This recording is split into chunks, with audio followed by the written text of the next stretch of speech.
Well, thank you for that introduction, Jared. Yeah, as you said, I do like the old philosophical thoughts, the big deep thoughts. And yeah, today I'll be talking about critical thinking for coaches.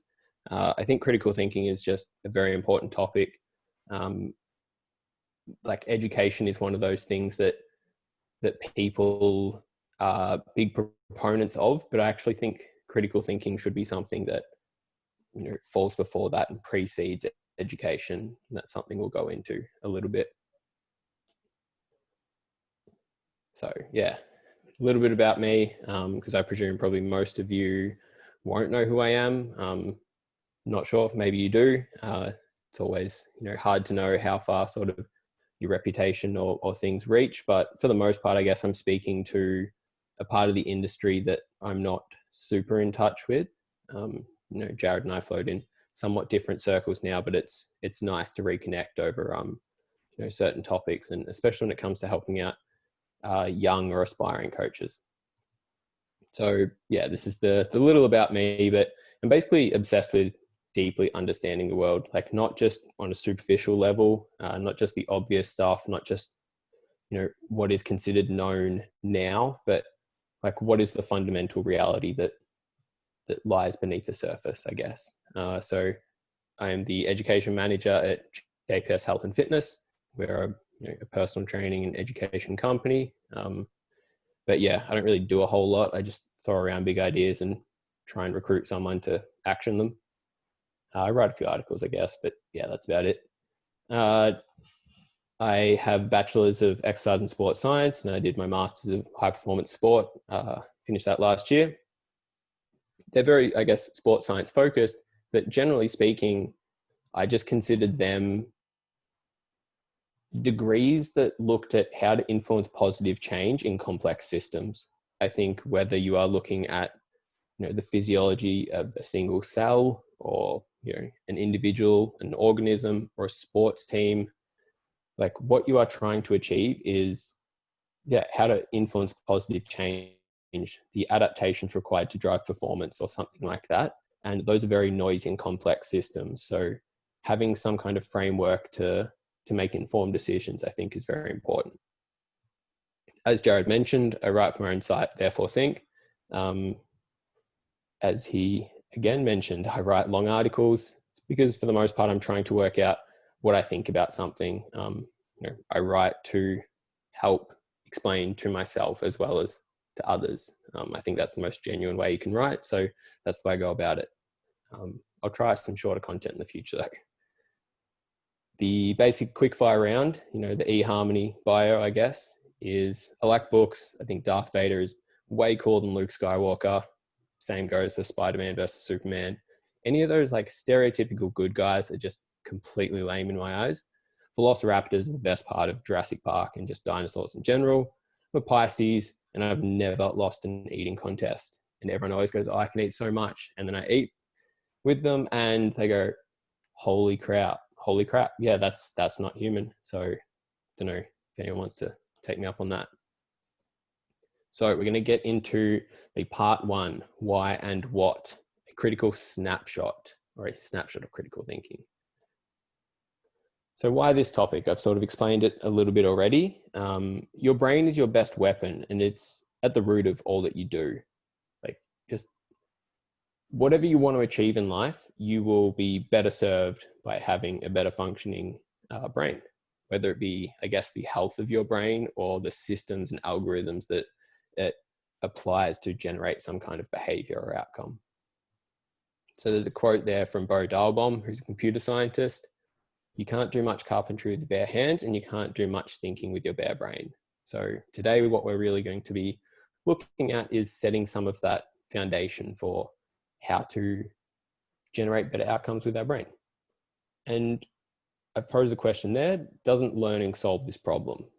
And I think that's a bit of a misconception. As I said, critical thinking should, or like just skillful use of one's brain should come prior to that, I think. Obviously they're related because you need to learn about critical thinking and things such as that. But yeah, I guess I'm talking about, we tend to lean into and learn about really specific topics and content before we've actually learnt the more general aspects of good thinking. And this is important because if the way we learn about the world is biased, then more data may worsen our outcomes. And a simple example of this is there was some artificial intelligence programs that were used to help lessen the load in the judicial system. And unfortunately, those learning algorithms were trained to be, or like when they were programmed initially, they were basically programmed to be slightly discriminatory to certain racial groups, just with the information that was fed into them. It wasn't purposeful or conscious by the humans that were doing it, but just, as I said, like the internet's a big place, and it sort of gathered a lot of information from there. And basically, so what that did is it ended up, ruling less in favor of a certain racial group. And over time, that algorithm basically worked out it's putting more and more of these people in jail. Therefore, more of these people are criminals. And that started altering, how it influenced or how it judged each individual case. So I guess that's hopefully it wasn't a very simple example in the end, but I guess that's an example of a system where if the learning environment is set up wrong initially, then as more information is fed in, it can actually, take you away from fair or truthful or equal or whatever outcome sort of we're looking for in that any instance. When we're talking about critical thinking, we're obviously looking for truthful things. We're looking for the most reliable read on reality. But again, we may have gone through postgraduate degrees that have actually worsened some biases. So with critical thinking, one of the sort of the simple examples or analogies is we're trying to lay some fresh snow on a ski slope. When you go down a ski slope at the start of the day, it is like very fresh, I guess, and you can go basically where you want to go. We could say that in that regard, it's like we're able to follow the truth. But then as the day goes on, you get tracks that wear into the slope, and as these tracks begin to wear in, you'll be skiing along and then you fall into the tracks. And over time, as you fall into the tracks more and more, they deepen and it becomes easier and easier to fall into them. And this is basically what happens with our neural circuitry. We think certain things, or they start off as pretty weak, assumptions or beliefs that we have, but because they're weak assumptions that are just floating around, we see the certain things that apply to them, and that we attach that belief and go, oh yeah, that actually lines up with that thing we sort of started to believe, and then that reinforces it, and all of a sudden that neural circuitry becomes really ingrained. So why is it useful? Pretty simply, I think this quote sums it up. So this is Yuval Noah Harari of Sapiens fame. Personally, I wasn't a fan of the book, but I know a lot of people are. In a world deluged by irrelevant information, clarity is power. And I think another important aspect of this is that we're currently going through what's known as the information age. There is just like an abundance of information being created on a daily basis. The rate at which we can transmit it between people has sped up. It's like you used to send a letter, now you can send a text message. And all these things is like, we're just becoming overwhelmed by information. There's just as much, there's way more misinformation now than there is high quality information or reliable or truthful. So as the amount of information available goes up, the ability to seek high quality information will rise in value. Another important thing I think is it's a very generalizable skill, and opinions on this this may be contentious, but I believe coaches need a lot of really generalizable skills. If you start too specific, you'll be out of your depth as soon as conditions change. And obviously we want to work towards niches, but you need to start from that that GPP platform before you work towards SPP. So a simple example of this is like when you're coaching clients, this is something that all the mentorship students that I work with, I advise them, like, you've got to work with the person before you try and work with them as a client or an athlete. Like, relate to, if you're teaching, you're coaching, you're doing whatever you need to relate to the people first, rather than, you know, the specific hat they're wearing at that time. And again, of the successful coaches I know, they are good people first, then they're good employees or business owners, and then they have adequate coaching skills. So it's all about like the platform that you come together, or the platform you have before you come together towards that peak. And I think critical thinking is, as I said, like super generalizable. It sits really low on that platform and can be just, it's useful for all those things. Critical thinking can help you be a better person, a better employee, and help with your coaching abilities. So I just want to sort of frame that. So not to think of this as like just specific to coaching. The term critical thinking, so yeah, we'll get into now what critical thinking is. The term critical thinking comes from the Greek word kritikos, not of any Greek heritage, so I'm sure there's probably a better way to say that, but that's roughly how I guess it would be said, which means discerning. And discerning really just means like having good judgment. That's sort of where the like critical tends to have this this negative idea around it. We think of critics and people who are critical, but like critics really at their core are just judging what is good or bad. And that's, we tend to just see them judging things for being bad, but being able to determine between what is good and bad is effectively what we need to do as critical thinkers. So critical thinking is to think with good judgment, which entails good judgment about our thinking. So understanding the environment is key. And I don't think this is something that many people are aware of.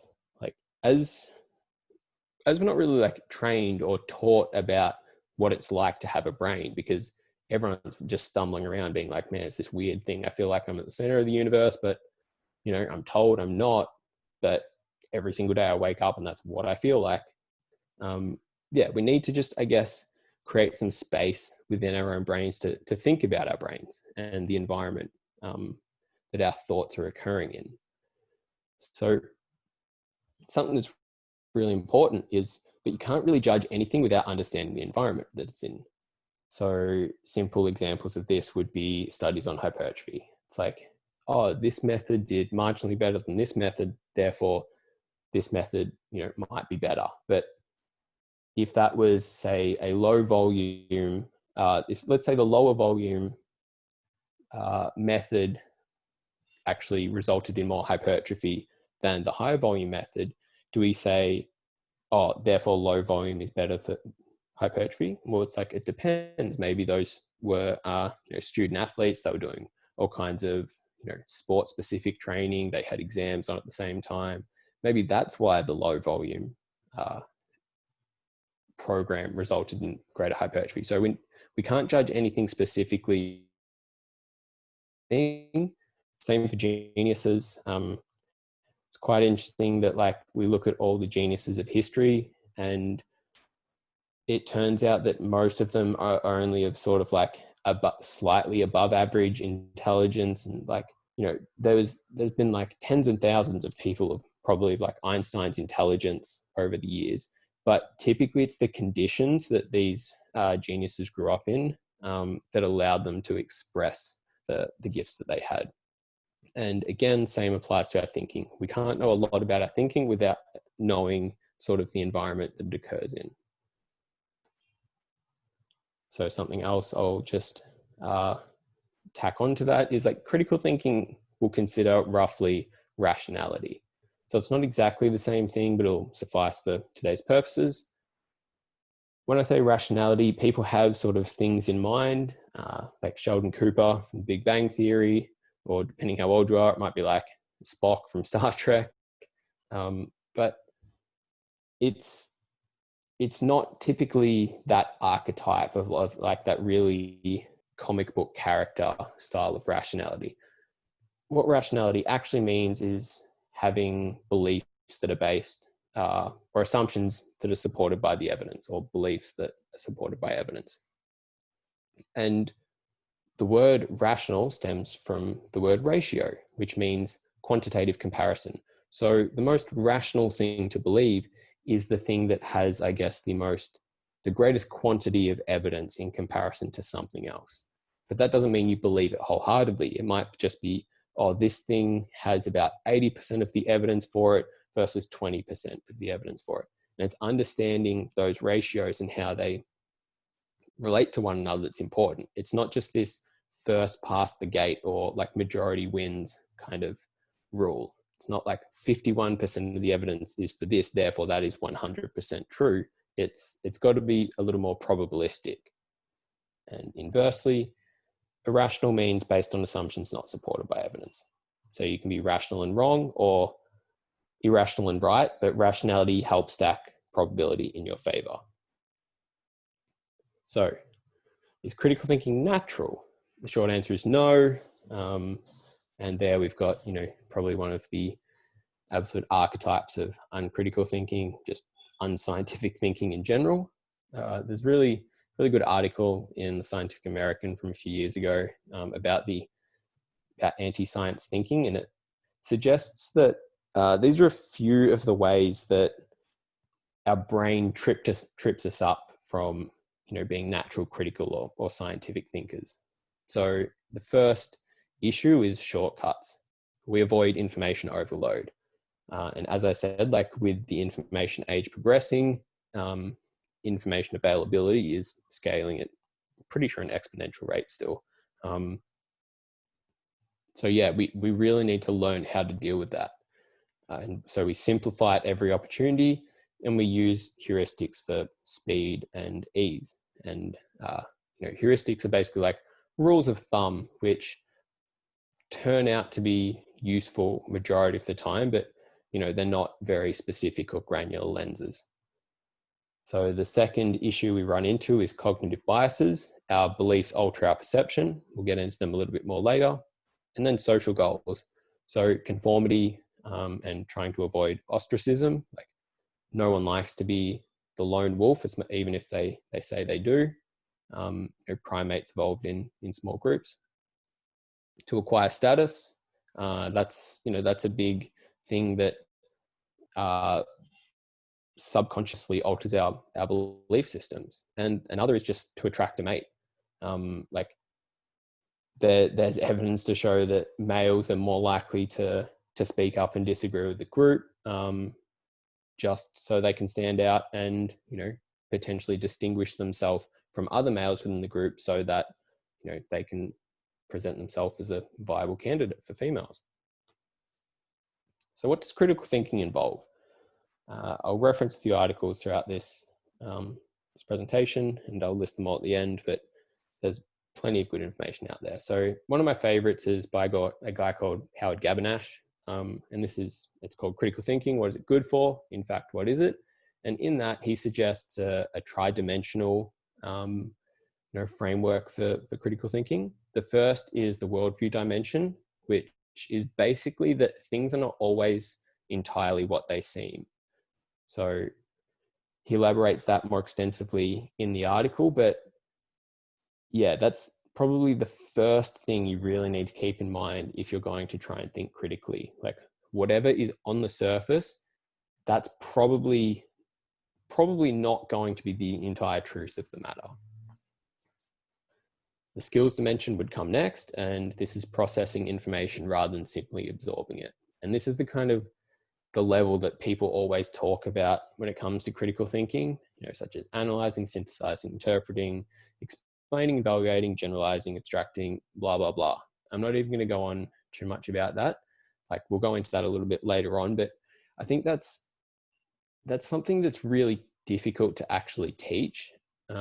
So I'm going to maybe just really promote the importance of the worldview dimension, if just like always keeping that in mind. You don't need to know how to perfectly analyze or synthesize, interpret information, as long as you're just like always keeping that, things aren't what they seem in mind, or they might not be as they seem. And the other is the values dimension, which is the critical thinker is ethically committed to the concept of intellectual due process in order to increase the likelihood of finding the truth. So this basically demands giving ideas their day in court before rendering an informed verdict. We're all, super keen to jump to some kind of conclusion, whether we realize it or not, and holding off, that end result of the due process process is very difficult. So, what critical thinking is not. This is, I think, this is important to throw in there because critical thinking is a very abstract idea, and when something is very abstract or vague, we tend to simplify. We change basically the question that is being asked to a simpler one so that we can answer it. If you came to me and said, "What is critical thinking?" I'm going to answer that with being like pointing to things such as like correct thinking or contrarian thinking, because they're both somewhat important, but they're not really what we're talking about. So just because you're correct doesn't make you a critical thinker. Like, you can just uncritically absorb, I guess, a correct outcome or a correct conclusion, but not have used any critical thinking in the process. And same with being a contrarian. You can just take the group consensus and go to the exact opposite opinion, and that doesn't make you a contrarian. What makes you a critical thinker? What makes you a critical thinker is locating like the specific weaknesses in certain arguments, and then trying to basically source a more correct conclusion. And this makes you obviously correct by going about that process, finding weaknesses, then finding some kind of more truthful explanation. And it makes you a contrarian because like the group fundamentally will have things wrong with it. Okay. And if you, by finding weaknesses, you will then progressively disagree more and more with the group consensus, and that will lead you into contrarian territory, but you can't just jump to contrarian or correct territory straight away. So as I sort of alluded to in the previous slide, critical thinking is almost entirely synonymous with scientific thinking, but not scientific facts, not knowledge of just facts and things that you were taught in potentially like year 11 chemistry, but the scientific method more generally, and employing that amongst our thoughts and beliefs. The end goal of this process is to have a useful and accurate model of the world, or the conclusion to a question that is the most probable given available information, as we've sort of spoken about already. Just a quick drink of water.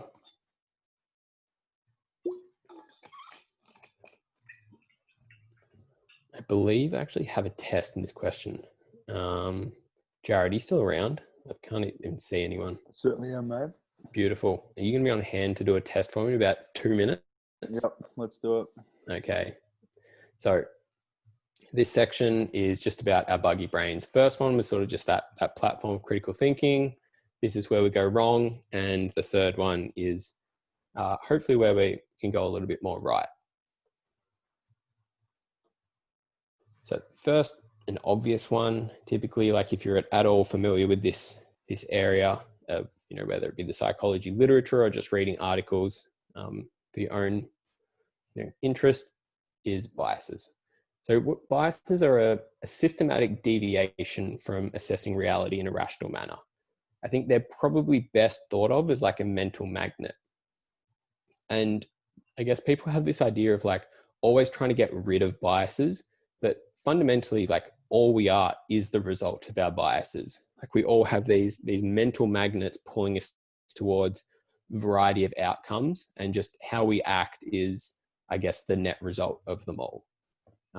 So we sort of want to quieten the ones that are taking us away from truth. But I guess I've worked on building my bias towards truth seeking. So we can't completely rid ourselves of biases, but I guess we just need to learn to quieten the negative ones and work with the positive ones.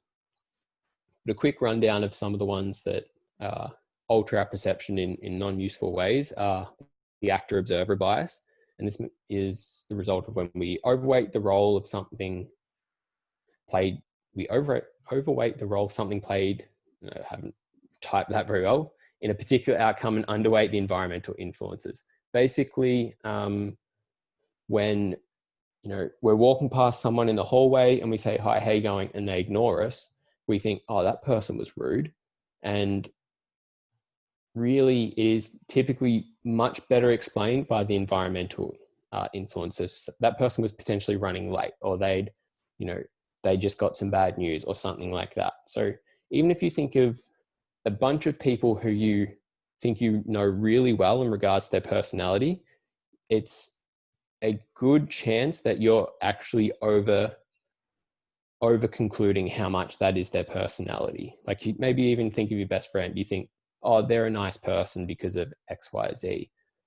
And it's like, really, maybe it's, say, their family situation that allows them to be a nice person or something like that. So it's not to say that, personality and intrinsic factors don't play a role, but it's typically that we over observe how much we think they play a role. The next would be anchoring. So the first piece of evidence is given more substantial weighting compared to what follows. So the idea of setting a good first impression is an example of this. It's like, your first interaction with someone is typically very formative in how they think about you. Even if, like, it all goes, pear-shaped after that, but you had that really good first interaction, they're probably going to think highly of you. Personally, this is something I struggle with. Like, I'm not really good at first impressions. Although Jared said nice things about me at the start, I don't believe that to be true. I think, yeah, and it's just something I struggle with, but that's okay. Bandwagon. We are inclined to think or do as others do simply because they do. So again, these are all unconscious or subconscious. So we all go, oh yeah, that's not me. That's not blah, blah, blah. But odds are you've made horrible decisions in your life. Even if you're making decent ones, you probably could be making better ones. And one of the reasons is, like, all these things are just sitting there influencing your thoughts beneath your conscious perception. So yeah, we want to be liked by people. That's just something we really can't get rid of. But being aware of it may help. Sunk cost. We make decisions to try and convince ourselves that our previous ones were correct. And what this basically means is we make decisions about the future while looking backward. People will continue to make, bad investments with their time or money because they had previously, when it's completely irrational to do so. With people's careers, this is a big one. Like, you study a subject at uni for a few years, and then you get out into the workforce, and you might not like it that much, and then you have that decision of, like, oh man, do I do this for 20 more years or just change because I really don't like this? And more often than not, people just stick it out. And you could look at that and say they're being resilient, or potentially just being irrational, and they should have followed their passion or whatever. Another one's optimism bias. When asked for realistic predictions, we provide our hoped for best case scenario. And I'll elaborate a little bit more on that now. This is a crazy one, I think. So this is from a really good article by Eliezer Yudkowsky, who's a decision theorist, a guy who works sort of on the AI alignment problem. And as he says here, the Denver International Airport opened 16 months late at a cost overrun of $2 billion. The Eurofighter Typhoon, a joint defense project of several European countries, was delivered 54 months late at a cost of $19 billion instead of $7 billion. And close to home, the Sydney Opera House may be the largest legendary construction overrun of all time. Originally estimated to be completed in 1963 for $7 million, and finally completed in 1973 for $102 million. That's unbelievable. Imagine being the person that planned that. You're 10 years late on the project and over 10 times over budget. So this is basically the optimism bias in practice. And another example of this is when asked to provide predictions on when they were 50%, 75%, and 99% sure they would be finished an assignment. So this is for students. The teacher went to them and said, give me a date when you think it's 50-50 you'll be done this assignment. Now one should be 75% sure that you'll be done, and then 99% sure. So no one can ever be obviously 100% sure they'll be done by that date. but they were asked to be 99% sure by the date they set. And these were the students setting the date. So 13% of subjects finished their project by the time they had assigned a 50% probability. 19 finished by the time assigned a 75% probability, and only 45, which is less than half, finished the assignment by the time of their 99 probability level. So a 99 probability, as shouldn't be news to anyone here, is if you run that simulation or that scenario, 99 times out of 100, it should come up that that student was done. So less than half of them could predict anywhere close to being 99% accurate, which is just, hopefully that's sort of not too confusing looking at the statistics like that, but that's just mind-baffling, more mind-blowing how off people are when it comes to setting predictions. And we all do this with planning. So just be aware of that, whether you're working with athletes, clients, or just even your life. When you're asked to make a realistic prediction, that should mean that 50% of the time you'll do a bit better and 50% of the time you'll do a bit worse. It shouldn't be, if all goes well, I'll be able to achieve this, because odds are life isn't going to dish you up a hand where all goes well. And that's the paper that's from. So Jared, you with me? I am. Lovely. I've got a test for you. It's pretty simple. I want you to work out the mathematical rule I am thinking of. As it says there, you're welcome to propose numbers and I'll answer yes or no. 2, you're welcome to test your hypothesis as many times as needed before submitting your theory. And as it says there, 2, 4, 6 gets a yes. All right. So if I said 5, 7, 9, yes. 10, 12, 14. Yes. 100, 200, 300. Yes.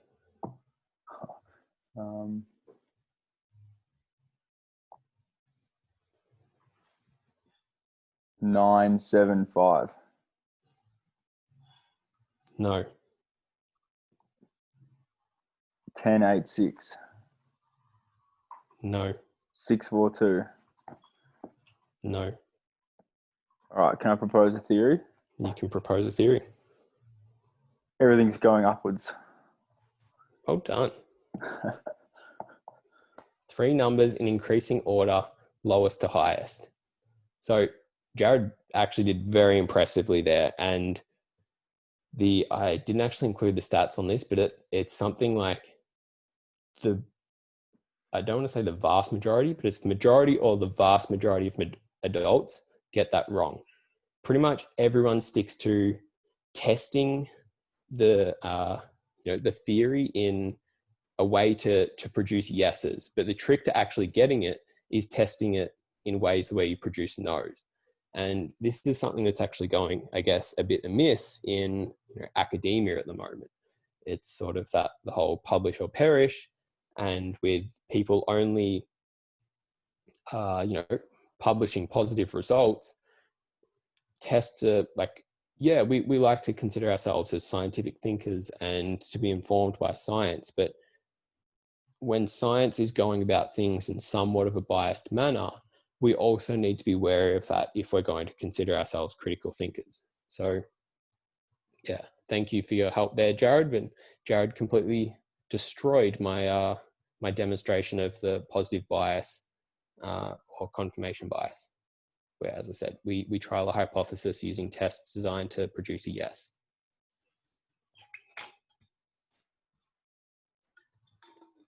So I just wanted to quickly discuss a paper here where, because we think of confirmation bias as like just seeking information that conforms to our views, and that is very true, but I guess it's a little more general than that. But this paper really does hone in on that point. What happened in this paper was basically there's a bunch of students, and they were given they rated where they stood on the death penalty, and then they were given basically 3 pieces of evidence that was for the death penalty, and then 3 pieces of scientific evidence that showed the inefficacy of the death penalty. So basically, like 3 pieces of evidence that was an effective deterrent and 3 pieces of evidence where it didn't work. And what we saw is, you would hope to think that those that were for the death penalty and those that were against saw the evenly distributed information and actually became more centrist. But what happened is both groups became further apart. So they just basically consumed all the information and saw, that's great scientific content that supports my views, and they ripped holes in the other stuff. So we all do this again, and we need to be very wary of that we really strengthen improper views of the world through confirmation bias. So next up in our sort of buggy brain section would be logical fallacies. Errors in logical structure. These are errors in logical structure of an argument. They're typically indicative of a weak argument. And there are many, many specific fallacies. And fundamentally, this is because there's more ways to make something wrong than there is to make it right. So there's very few, I guess, sound logical structures, but there's 1,000,001 ways that they can be made unsound. However, there are common ways in which they work. One of them would be via sort of interpretation errors, and the correlation equals causation would be one of these, or the post hoc ergo propter hoc, which is, something occurred after something else, therefore the thing that came first caused that. But this just isn't the case. They may be unrelated, and it's sort of very similar to the correlation and causation one. But basically they're sort of fallacies of interpretation, where we're not assessing things correctly. Or association might be, we're trying to link something with either positive or negative flavors. So examples of these kinds of fallacies might be appeal to authority. So I'm trying to forward some kind of argument or conclusion, and then I'm going to say, oh, but celebrity X believes this, so therefore that supports my argument. So that's an appeal to authority. Or guilt by association. So an example of this is, pretty sure Hitler was a vegetarian. So I could say vegetarianism is bad because Hitler was a vegetarian, he was bad. So Hitler's dietary habits are unlikely to be very strongly, if at all, related to his sort of moral framework. So we can't really conclude that vegetarianism is bad just because Hitler was a vegetarian. And another sort of common way that fallacies work is through adjustment. And this might be false dichotomy or no true Scotsman. So false dichotomy is basically reducing all available options to 2 when there could be many more. And this is typically the case. Like, we don't even really know how many options we aren't exploring currently. Like, we think there's only certain ways to train for speed or for power or to grow muscle or to lose fat, and there's probably many, many more that we're not even considering, and we're busy arguing about 2 methods that are it's super obvious and the only ones that I guess that we're aware of. No true Scotsman is just kind of shifting the goalpost a little bit, which is another fallacy, but it's like, if in the keto, I guess, literature, this was a big one.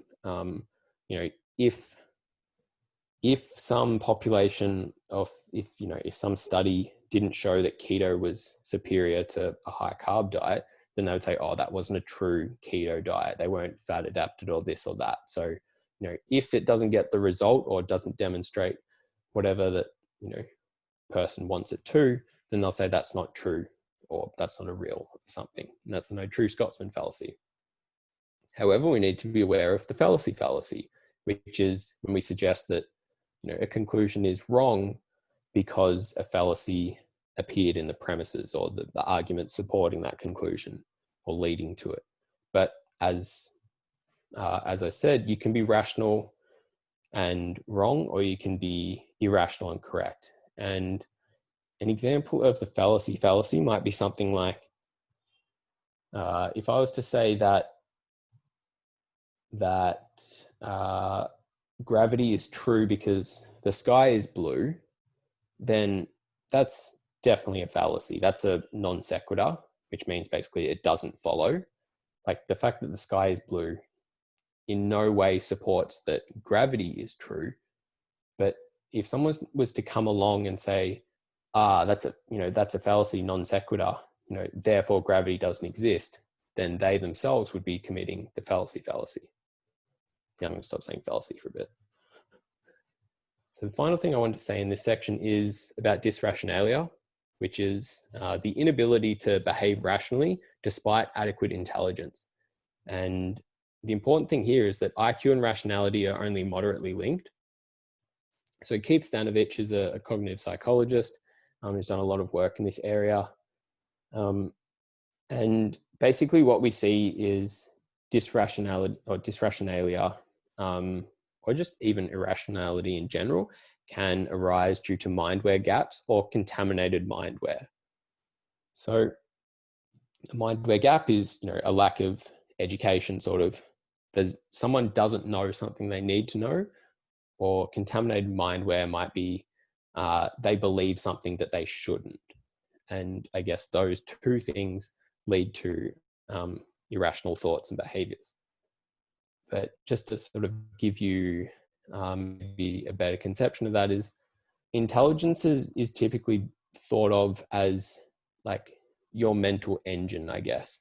The higher your IQ is, the more powerful your mental engine. But that doesn't actually mean that you are going to arrive at, true conclusions. A big, powerful V8 engine can drive you straight into a wall or drive you in the wrong direction unless you've got adequate steering, braking, and things like that. That's more where the rationality and critical thinking stuff comes in. It's those skills that help keep us on the right track. They're probably more important than IQ or intelligence. And this is a quote from another paper that I like. Overall, much more needs to be understood about the relationship among factual knowledge of science, its conceptual understanding, critical thinking, and belief in pseudoscience. Certainly, we cannot assume that all we need to do is improve critical thinking and reasonable skepticism is to teach more scientific facts. Sorry, I'm struggling to read because I should have bought my glasses. But basically, being scientifically literate is no guarantee that you will be able to successfully defend against pseudoscientific claims. So we all like to think of ourselves as scientific thinkers who are scientifically informed and understand scientific method, but we're, for the most part, susceptible as everyone else is unless we develop those foundational, more conceptual skills. So part 3, how we can be better. Unfortunately, this is a little bit shorter section than what I would like because fundamentally we don't know anywhere near enough about this yet. But the ideal is we would make the best decision 100% of the time. How do we go about that? I think there's a pretty solid model for how we go about that, and that is basically having a map that matches the territory. So this is a quote from Alfred, and I'm not even going to say his second name.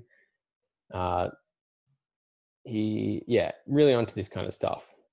And he said, a map is not the territory it represents, but if correct, it has a similar structure to the territory, which accounts for its usefulness. And basically, a good decision is enabled when the gap between perception and reality is small. This is fundamentally when the map matches the territory. What I mean by this is like we have all these mental maps of the world or mental models or things like that in our minds. Like what we think is not actually how the world is, but the closer what we think is to the world, the better we'll be able to make effective decisions. So knowledge, accumulating knowledge and education partly helps with that, but it's no guarantee. And because the maps we make don't change the world, reality isn't sort of subjectively created. There is an objective reality as far as we can tell. The only way we can close the difference between map and territory is by ensuring we have accurate maps. And this allows us to work with reality rather than against it. So when it comes to improving map and territory relationship, there's a few things that I think we need to keep in mind. Ensuring the map is only constructed when reality presents itself. So don't go forming beliefs prior to evidence being general or like shown for whether you should believe that or not. Like fundamentally, that would be just like you're given a blank piece of paper and you've got to go and map the 2 kilometers north of your house. If you start drawing things in before you've even mapped it, then that's really going to alter your perception of how effectively you construct that map. Not your perception, it's going to impact the process of how effectively you construct that map. You should go out and just like you only fill in the map as you go. And this is what we need to do with our beliefs. And again, like it's easy to say and really difficult in practice. Like opinions we form them at the drop of a hat and we really shouldn't. The second thing is the map must be falsifiable. So not only should you be drawing the map as you go and filling it in and sort of reasoning forward rather than writing your conclusion and then reasoning backwards and how to justify it, but you should also be constructing that map or writing it in, drawing it in with grey lead. It's like you don't want to draw it in with permanent because then you've got an issue. So you need to have some kind of way of reconciling, just even admitting to yourself that you are wrong, knowing what would prove your beliefs wrong, and then having the ability to admit you're wrong and then adjust them. So yeah, as I said, must be falsifiable. Another important thing is recognize all information produced has a purpose. So what are the motivations for producing it? If you're reading a scientific paper or watching an ad on TV, what are the motivations for producing this? And then also, what are my motivations for interpreting it? Because scientists and academic institutions or marketers aren't the only ones with a variety of biases. We are too. So you might be motivated towards belief, or you might be motivated towards skepticism, depending on what the information source is. And either way, like you are being motivated potentially more than what you should be. And really importantly, I think, is what hasn't been shared. As I sort of said at the start, I'm really interested in finding the deeper reality of things. And I think this is really important because typically the most important information isn't the most obvious or easy to find. There's probably some kind of trade-off between the ease of information and the importance of it. So a simple example of this might be like taking blood pressure. Taking blood pressure is a really good proxy of heart health, but if you wanted an even better assessment of heart health, you'd probably cut someone open and hear like actually into their heart and see how blocked the blood vessels were in there. But obviously there's a trade-off in how important information is and how easy it is to access. So just consider that little mental model and how you go about your life. Like there's probably a ton of, whether it be relationships or your budget or anything like that, where you're not looking as deeply as what you should be. Some other critical thinking tools I like to consider are Occam's razor. So the most parsimonious explanation is most likely to be true, or the simplest explanation is likely to be true. Just fundamentally because the probabilities, when you've got more things involved in some kind of theory, the probability really reduces the likelihood ratio. So there should be few moving parts when you're trying to consider some kind of theory, and you don't need some unlikely thing to be true for your theory to then be true. Another one would be Sturgeon's revelation, which is the majority of anything isn't very good. So it's pretty common to say like, oh, the fitness industry is like blah blah blah, not very good. But it's like pretty much that the same goes for every industry, or like all of music produced, art produced, articles written, things like that. So there can only be so much cream, and like the cream rises to the top, and there's only so much cream. Like not everyone can be the best, so obviously there's limited. There's only a limited subset of people that are the best. So same goes. Just keep that in mind. And I like the Soul 3. So that's Thomas Sowell there. He's written a lot of good books. Highly recommend lots of them, all of them. My personal favorite is probably The Vision of the Anointed. If anyone's interested in like critical thinking applied to like political philosophy lens. But the Soul 3 are basically questions of compared to what, at what cost, and what evidence do you have? So if you apply those to pretty much any thinking process in your life, you'll probably find some slightly better conclusions than what you would have otherwise. And there's just a meme, because memes, I didn't make that, but it was pretty handy for me, so I stole it. Some other tips. Oh man, I missed a bracket there. No wonder I'm doing so bad at learning to code and write computer programs, because you got to get all these brackets and stuff correct. And as you can see, I can't do that. Take the outside view. So this helps to counter biases. Like a simple example of this is, when you're trying to plan something, you don't want to go, oh, I think it'll take this long. I feel like it'll take this long. Like that's taking the inside view. And as I said, that's typically comes with such an optimistic lens that we fail to account for all the things that will go wrong along the way. So taking the outside view is, sort of looking at that situation from a detached lens and going, how long did it take to complete similar projects? So it's like, you think you can get, some project done for work done in 4 to 6 weeks. And so you're like, oh yeah, I think I can get it done in 4 to 6 weeks. And then you think, how long does it take me to do similar projects in the past? And it might be 3 months.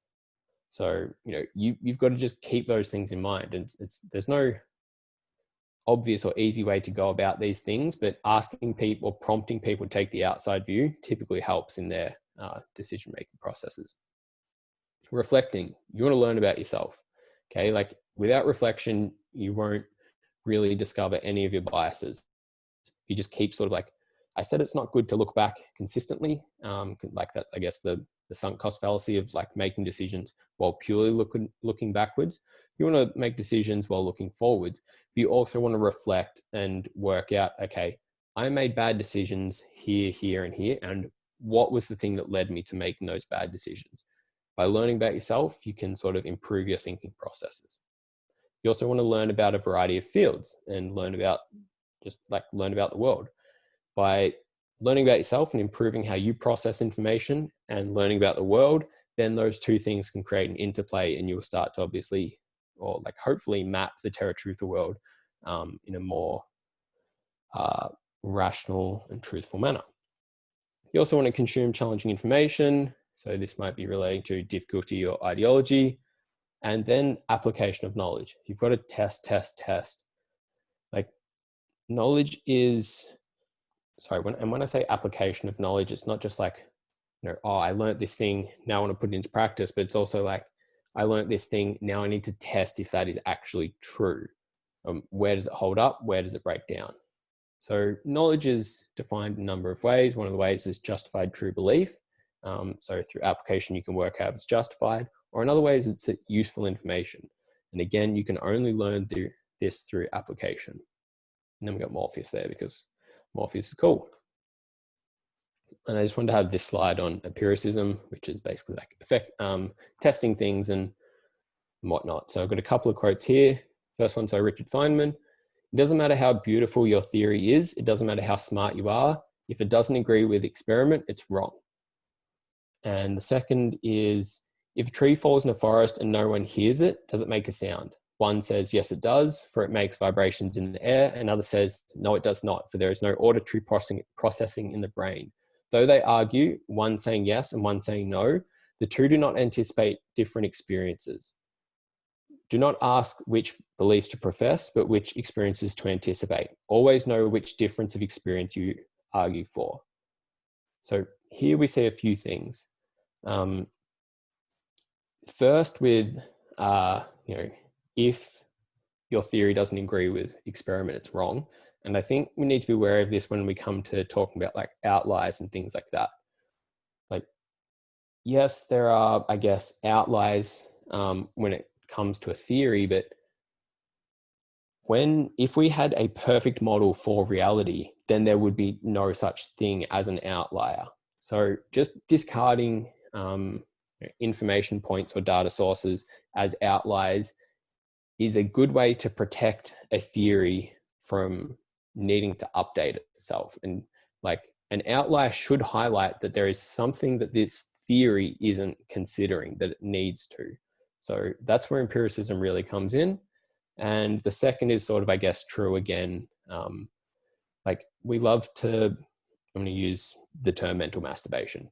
Like people love to think about things and keep these ideas just floating around and think big thoughts without actually testing them in the world. And they argue over philosophical ideas and whatnot without, any real world significance or any test. And as this points out, you need to really just be considering, how is this going to change the sense information that my brain will be receiving?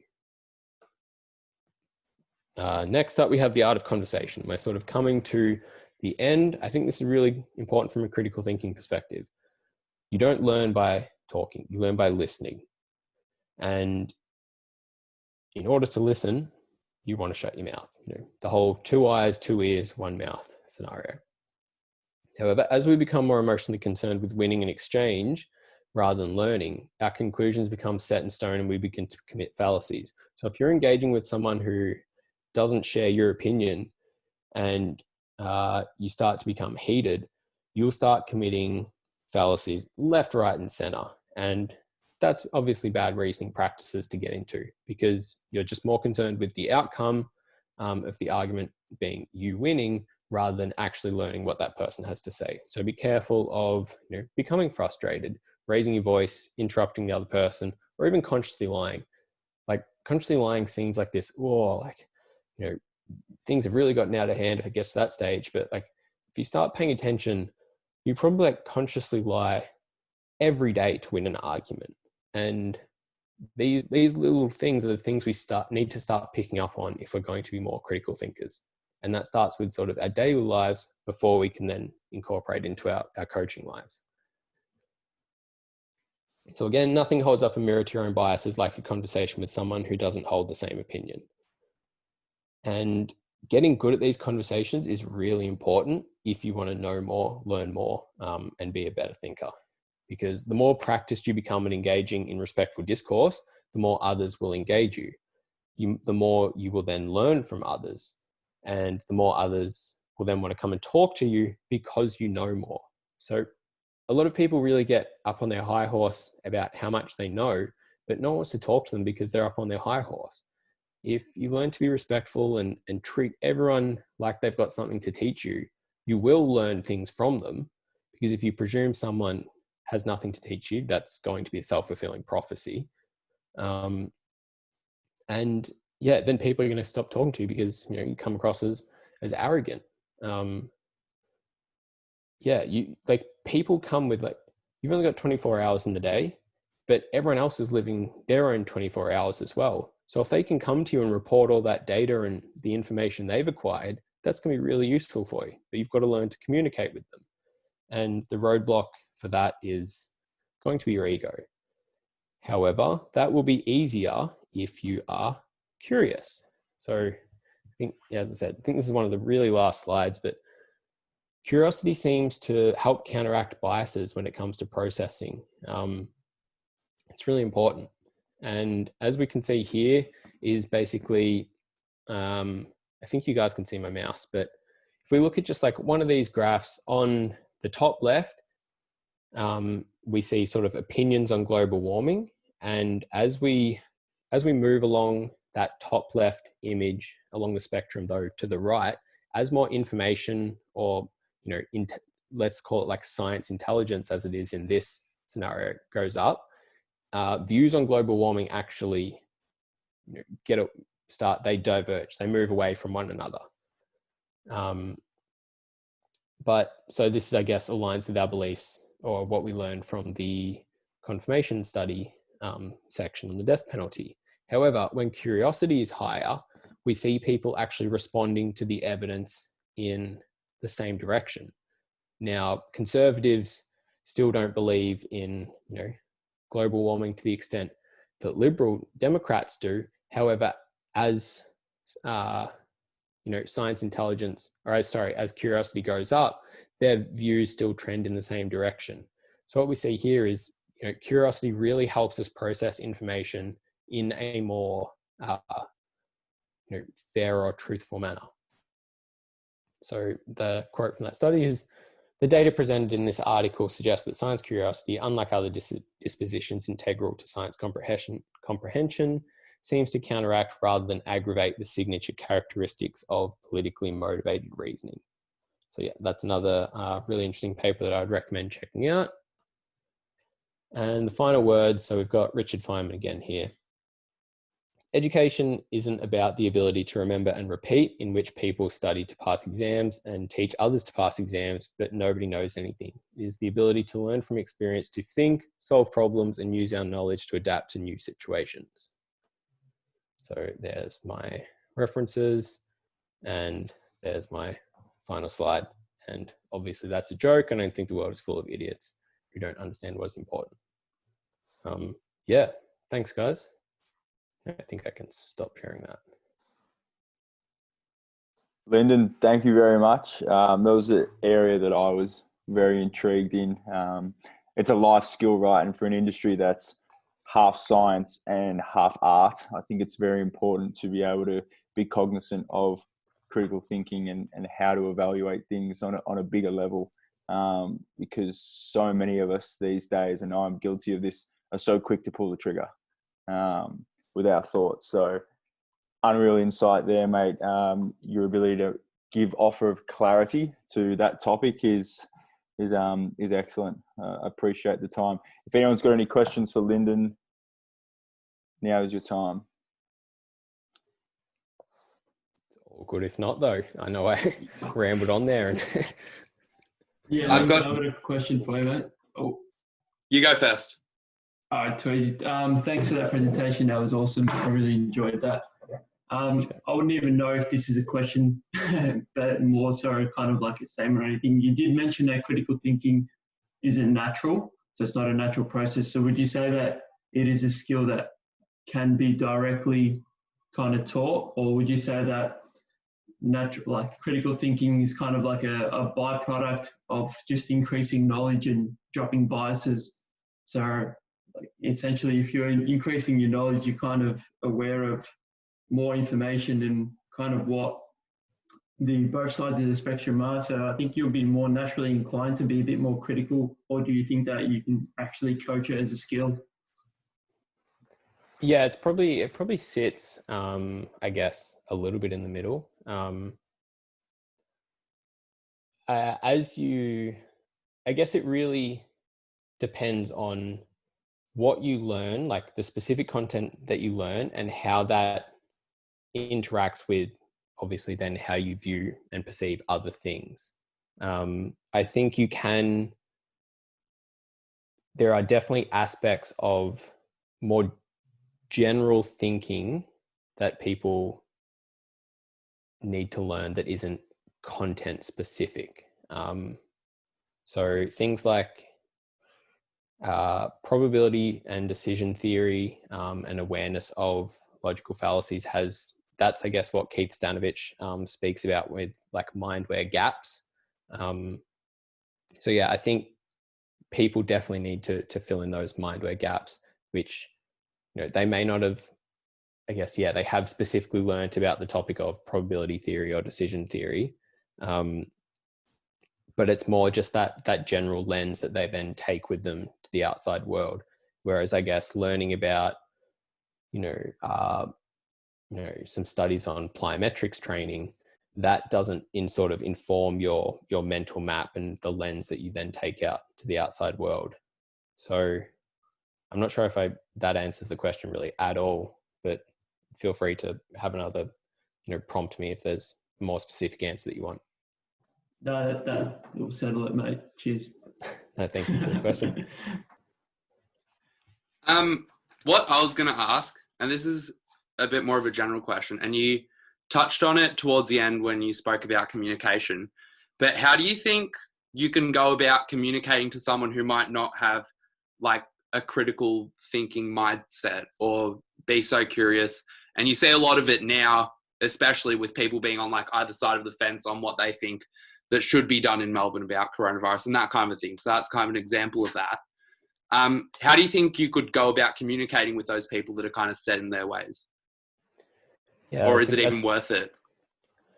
Yeah, I would say it's a very dangerous thing to consider that it might not be worth it. In certain situations, like, yeah, you don't want to just argue with like every anti-vaxxer down the streets. Like just go and buy bread at Coles and go home. Like it's fine.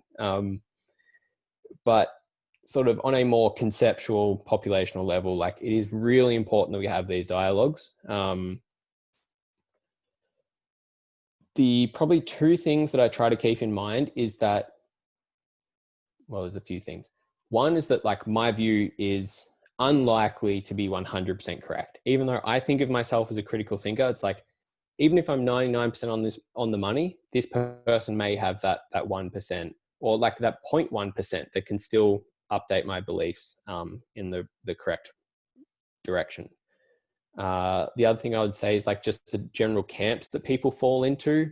We've got the sort of the pro-vaxxers and the anti-vaxxers to sort of just use again, or like, the pro-lockdowners or the anti-lockdowners. Like there's no troop, no group will conclusively hold, the absolute capital T truth. So again, I always just try and keep that in mind. Like, okay, yeah, maybe this person fits, almost completely in the anti-vax camp. But again, sort of built off the first one. It's just like, I consider them to know something or have something of value. When it comes to actually communicating with them, probably the best research I would think to look at in this regard is like, you've got to address emotions. Like, and this I think is just really important for coaching as well in general. It's not just about like hitting someone with facts and just like plastering with the like, oh, this is what you should be doing, or this is how you should be adhering to your diet. It's like, you've got to speak to them as a person. You've got to go like to reason via emotions. And that can be really difficult depending on sort of where you fall on a bit of a personality spectrum. Like I tend to be extremely analytical and actually had difficulty relating to people from an emotional sense. Whereas other people are really good at that personal element. They can sort of speak directly to people's emotions, but then have it as sort of an inability to grapple with reason to the same extent. But yeah, the other thing I'll say is fear and like sort of general like stress response, amygdala activation seems to show like people are more likely to revert to the group consensus, whichever group they're actually in, when sort of there is something creating fear or stress in the environment. So again, to go back to the anti-vax, like I don't want to say like entirely pro-vaccine, but it's like of the vaccines that we have that are, passed and legal, they're pretty much, overwhelmingly safe. But you get these like extremely tribal, like pro-science people being like, anti-vaxxers, they're idiots, blah, blah, blah, blah, blah. They're heightening the stress in the environment. And as like plenty of the research shows, when the stress in the environment grows up, people are more likely to hold to their beliefs even more strongly. So it's like we've got, the pro-science people not actually using the science of some science communication to get their point across, which is, slightly ironic. Does that kind of address your point? Yeah, no, that does. That was really helpful. I like that last point of when you go too hard onto like your side of where you fall on your opinion on the topic, it just kind of reinforces them sticking back to where they are. Okay, cool. We'll forget everything I said before that and just pretend I just said the last point then. No, yeah, it was all really helpful. Thank you. It's fine. Just got a question. So if you can imagine the Dunning-Kruger effect as like a U shape, would you say there's a inverse relationship to the Dunning-Kruger effect in terms of the level of critical thinking? So like an inverted U put on top of a U shape. So you can imagine as you start to come down into the Dunning-Kruger effect towards the valley of despair or wherever that is, your critical thinking starts to be like, oh shit, like my critical thinking needs to go up because I don't know enough about this. And so the more critical thinking you are, the more lowered you get in confidence. But then I'm looking at, like, I've drawn it down the paper, but like instead of the U coming down in critical thinking, might just plateau off, whereas the increase in the Dunning-Kruger effect just keeps coming up or just plateaus off when you reach that end phase of Dunning-Kruger. Yeah, that's a fantastic question. I'm actually going to try and share this quickly. I'm still host, aren't I, Jared? I believe, yes, you are. Yep, sweet.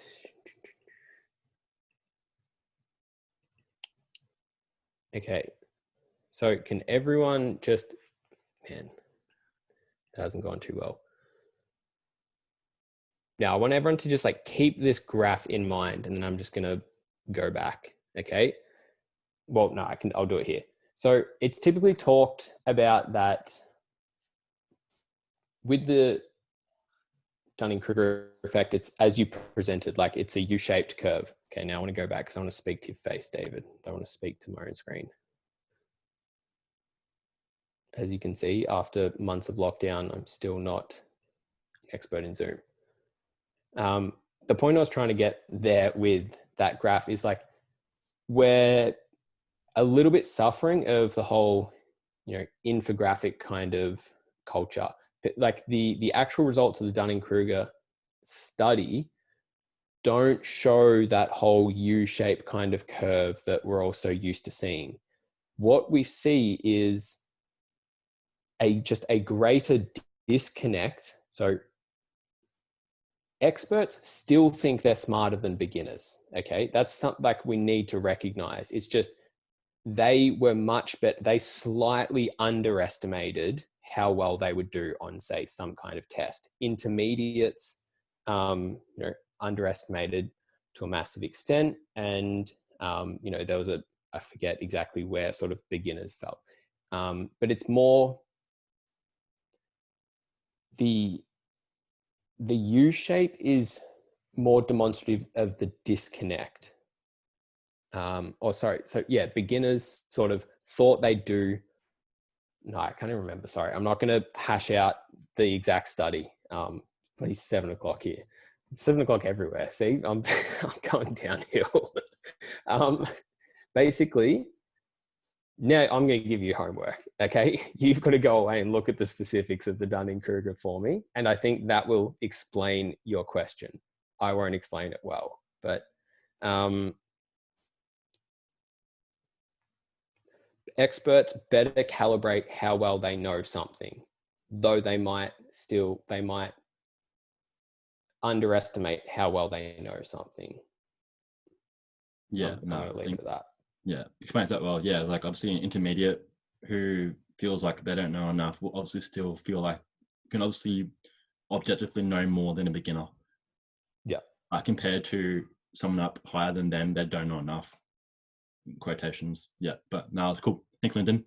Thank you for the question, mate. I got one if no one else does. Go for it. I wrote notes and it's got like arrows pointing everywhere, so I don't really know if the question's going to flow, but it was more on like what approach have you taken to applying, say, ... this principle, or trying to identify this in your own practice? Because I know for myself, this is something I think has large, like unbelievable amounts of value, and not just in coaching and practice, but in your everyday life. So I've gone with I'm going to try and read hundreds of things and listen to heaps of people talk, and hopefully 2-3% from each thing sticks and it adds up. Or have you gone with like I'm going to focus on this for 1 week type thing and then add layers after that? Or like, how have you gone about, I don't know, doing 100 things at once, pretty much? That's my question. Well, as I've perfectly demonstrated for about the last hour, my brain is effectively one of those things that has arrows going in every direction. Yeah. So when it comes to doing 100 things, I'm not actually sure I do 100 things. That's, I guess the general principle I try and work on is just like, pay attention to what I do, pay attention to what are habits, and then try and do them better over time. Like, if we're talking about, like, are you asking in regards to the coaching process specifically, or like learning how to? Just more, learning to how to apply each, say, like identifying fallacies, or adding layers of communication or empathy, or I'm actually doing the MHPS as well at the moment, and we're kind of going through one of the units, and we're talking about trying to add all these layers in. And it's like, I can't do that in a week. Like, that would take me six weeks if I'm doing that every single day to actually learn that. Like, that's my problem, I think. Yep. Yeah, I'm with you. I think probably when it, like, the simplest advice I would give when it comes to trying to just learn things and maintain what you've learned over time is just be guided by like your interest. Try and work out like what interests you the most. Okay. And that, I think, requires like a significant degree of introspection. So as I said, we're really influenced by, what's going on around us from a social perspective, or like, what's sexy on social media. Like, all of a sudden, like, we already work in a pretty small niche when it comes to fitness. And then certain aspects of fitness become really sexy. Like, doing cardio at the start of lockdown, cardio and home workouts was like, yep, if you're not posting about that, it's just like you're leaving, virtue points on the table. So all of a sudden our mental biases sort of skew in that direction. But I think you need to have, as I said, a good reading on what your just core values are. And that is important because you really can't retain information that like you don't care about, I guess. That's like, don't feel like you need to remember all these things just because you've sat here, on a Tuesday night and listened to me ramble on for an hour and a half. If this doesn't actually interest you tomorrow, on Saturday, and then 2 weeks from now, don't stress about it. It's like, because that would be then, you'd be committing like the sunk cost fallacy. It's like, oh, because I spent that 1 hour, I've now got to continually do, 2 hours of homework on this a week. Yeah, I'm not sure that's great advice, but like, generally speaking, I just follow what interests me. Sometimes it's like not even related to work. And then I'm like, fuck, I gotta find some way to make this social psychology paper relate to something to do with work. So you've gone with more of an organic type thing, and then in terms of trying to link it to what you already know, you just, I don't know, glue something in the middle, pretty much. Yeah, and I think that, like, I guess that is one of the aspects that like Howard Gabonash speaks about in the skills dimension. Like, you've got to abstract, interpret, analyze, evaluate information. It's like, really what you've got to do is find some kind of mental hook of your own and then like hang that concept on there. And sometimes that requires like playing with information a lot longer than people want to. Yeah, maybe that's the best advice I can give on that. Like, this is my first go at life, so I'm not really sure I've got a hell of a lot of good advice at this stage. Well, thank you. No, thank you, mate.